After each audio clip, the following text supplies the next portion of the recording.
இந்த வீடியோவில் ஒரு சிங்கிள் ஃபேஸ் மோட்டாருடைய ஃபுல் லோட் கரண்ட் எப்படி கண்டுபிடிக்கிறது அப்படின்னு பார்க்கலாம். ஃபுல் லோட் கரண்ட் கண்டுபிடிக்கிறதுக்கு நம்ம எஃபிஷியன்சி ஃபார்முலா வந்து நம்ம கொண்டு வரோம்.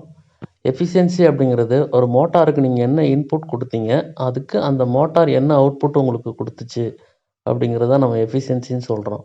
பொதுவாக மோட்டாருக்கு நம்ம இன்புட் வந்து எலக்ட்ரிக்கல் எனர்ஜியாக கொடுக்குறோம். அது வந்து பார்த்திங்கன்னா அவுட்புட்டில் மெக்கானிக்கல் எனர்ஜியாக நம்ம வந்து எடுத்துக்கிறோம். ஸோ இன்புட் கொடுத்ததுக்கான அவுட்புட். இதே ஜெனரேட்டராக இருந்துச்சுன்னா இதே எஃபிஷியன்சி ஃபார்முலா வந்து பார்த்திங்கன்னா மாற்றி எடுத்துக்கணும். இப்போ ஜெனரேட்டர்னு சொல்லும் போது நீங்கள் இன்புட் மெக்கானிக்கல் எனர்ஜியாக இருக்கும், அவுட்புட் வந்து எலக்ட்ரிக்கல் எனர்ஜியாக ஜெனரேட் பண்ணி கொடுக்கும் நமக்கு. மோட்டாருடைய இன்புட் பவர் எலக்ட்ரிக்கல் பவர் நம்ம சிங்கிள் பேஸ் பவர் ஃபார்முலா வந்து பார்த்திங்கன்னா voltage into current into cos theta. இது வந்து பார்த்திங்கன்னா இன்புட் பவர். இதே அவுட்புட் பவர் அப்படிங்கிறது ஹார்ஸ் பவர், அந்த மோட்டாருடைய ஹெச்பி அல்லது கிலோவாட். மோட்டாருடைய நேம் பிளேட்டில் ஹெச்பின்னு இருக்கும் அல்லது கிலோவாட்ஸில் இருக்கும். 1 ஹெச்பி அப்படிங்கிறத நம்ம 746 வாட்ஸு பிரிட்டிஷ் அளவு. மெட்ரிக் அளவு வந்து பார்த்திங்கன்னா 735.5. இது வந்து பார்த்திங்கன்னா மெட்ரிக் மெஷர்மெண்ட். ஸோ இப்போ நம்ம இதை வச்சுக்கிட்டு நம்ம வந்து ஃபார்முலா அப்ளை பண்ணி கண்டுபிடிக்கலாம். நீங்கள் வந்து பார்த்தீங்கன்னா அவுட்புட் பவரை வந்து வாட்ஸில் தான் எடுத்துக்கணும். கிலோ வாட்டில் கொடுத்துருந்தாங்கன்னா 1000 மல்டிப்ளை பண்ணிப்பீங்க.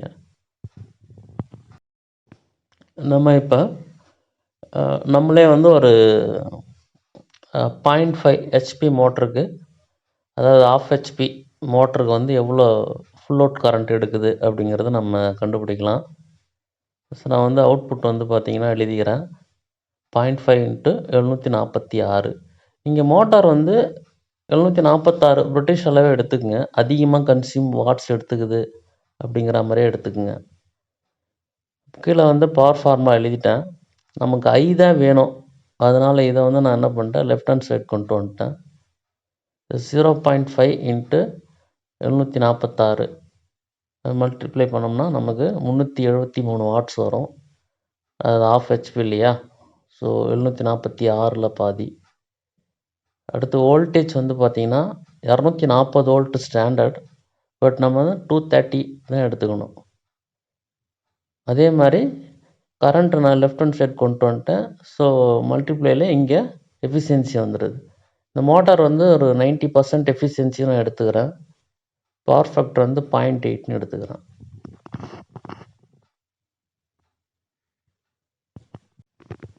ஸோ நம்ம இதை கால்குலேட் பண்ணோம்னா 373.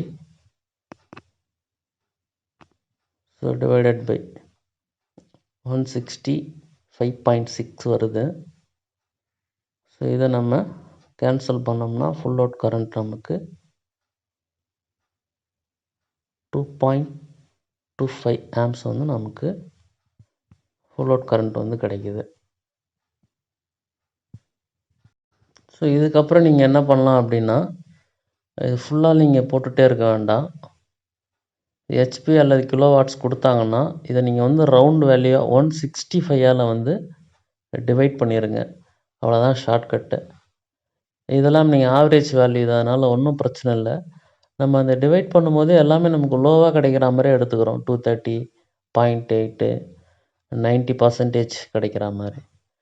பட் இப்போ நம்ம வந்து அடுத்து நம்ம எம்சிபி அண்டு ஒயர் வந்து நம்ம சூஸ் பண்ணணும் இல்லையா? இப்போ மோட்டார்னு சொல்லும் போது ஸ்டார்டிங் கரண்ட் அப்படின்னு ஒரு ஃபேக்டர் இருக்குது.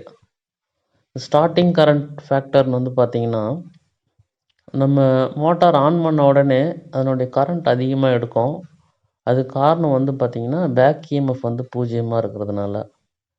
அதனால் ஃபுல் லோட் கரண்ட்டை வந்து நம்ம 2 டைம்ஸ் கூட எடுக்கிற மாதிரி நம்ம கால்குலேட் பண்ணிக்கணும். ஸோ கிடைச்ச ஆம்ஸை 2 டைம்ஸ் நீங்கள் வந்து மல்டிப்ளை பண்ணி எடுத்துங்க. ஸோ நம்ம 2 டைம்ஸ் மல்டிப்ளை பண்ணும்போது 4.5 ஆம்ஸ் கிடைக்குது. நம்ம வந்து பார்த்திங்கன்னா ஃபுல் லோட் கரண்ட் கண்டுபிடிச்சிட்டோம் எப்போது. But MCB and cable choose பண்ணுறதுக்காக தான் இந்த 2 டைம்ஸ் வந்து நம்ம எடுத்துக்கிறோம். இப்போ இது 0.5 ஹெச்பிக்கு வந்து பார்த்திங்கன்னா 4.5 ஆம்ஸ் கிடைக்குது. இப்போ நம்ம வந்து ஷார்ட்கட்டில் செஞ்சு பார்க்கலாம். 1 ஹெச்பிக்கு வந்து எவ்வளோ ஆம்ப்ஸ் கிடைக்கும் அப்படின்னு. இப்போ 746 டிவைடட் பை நீங்கள் 165 டைரெக்டாக போட்டுக்கலாம். ஸோ போட்டோம்னா நமக்கு 1 ஹெச்பி மோட்டர் இருந்ததுன்னா இப்போ 4.5 ஆம்ப்ஸ் வந்து நமக்கு எடுக்கும். அதை நம்ம வந்து 2 டைம்ஸ் பார்க்கும்போது 9 ஆம்ப்ஸ் வந்து கிடைக்கும். இப்போ வந்து நம்ம எம்சிபி எப்படி செலக்ட் பண்ணுறது அப்படிங்கிறத பார்க்கலாம். இப்போ சிங்கிள் ஃபேஸ் மோட்டார்னு சொல்லும்போது நீங்கள் வந்து சிங்கிள் போல் எம்சிபியே போதுமானது. நியூட்ரலை வந்து டைரெக்டாக த்ரோ பண்ணிடுங்க. டபுள் போல் எம்சிபி வந்து பயன்படுத்த அவசியம் இல்லை. இப்போ அடுத்து வந்து பார்த்திங்கன்னா, இந்த நியூட்ரலை வந்து எப்பொழுதுமே சரி சுவிட்சிங்காகவோ அல்லது வந்து ஃப்யூஸாகவோ நம்ம வந்து கனெக்ட் பண்ணவே கூடாது. நியூட்ரலை ஃப்யூஸ்லேயோ இல்லை சுவிட்ச்லேயோ கனெக்ட் பண்ணக்கூடாது. இப்போ எம்சிபி செலக்ட் பண்ணும்போது மோட்டாருங்கிறது இண்டக்டிவ் லோடு. அதனால் சி கர்வ் அதை வந்து நம்ம வந்து செலக்ட் பண்ணுவோம்.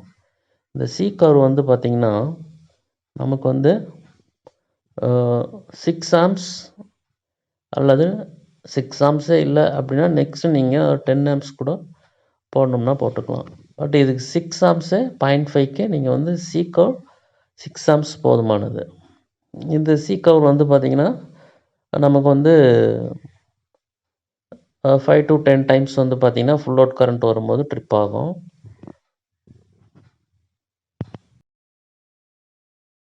அடுத்து selection of wire. Selection of ஒயர்னு சொல்லும்போது நீங்கள் 3 கோர் ஒயர் வந்து பயன்படுத்துவீங்க. So neutral, earth, phase. இந்த 3 கோர் வந்து பார்த்திங்கன்னா நமக்கு 0.5 ஹெச்பிக்கு வந்து பார்த்திங்கன்னா 1 ஸ்கொயர் எம்எம்ஏ வந்து போதுமானது. இப்போ 4.5 ஆம்ப்ஸ் வந்து எடுக்குது. 1 ஸ்கொயர் எம் கேபிள் நம்ம 3 கோர் வந்து பார்த்திங்கன்னா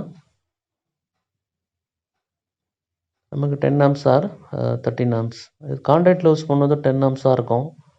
பட் ட்ரேயில் ஓப்பன் சர்ஃபேஸில் வந்து 13 ஆம்ப்ஸாக இருக்கும். அது டிபெண்ட்ஸ் ஆன் த டெம்பரேச்சர் ரெசிஸ்டன்ஸை பொறுத்து.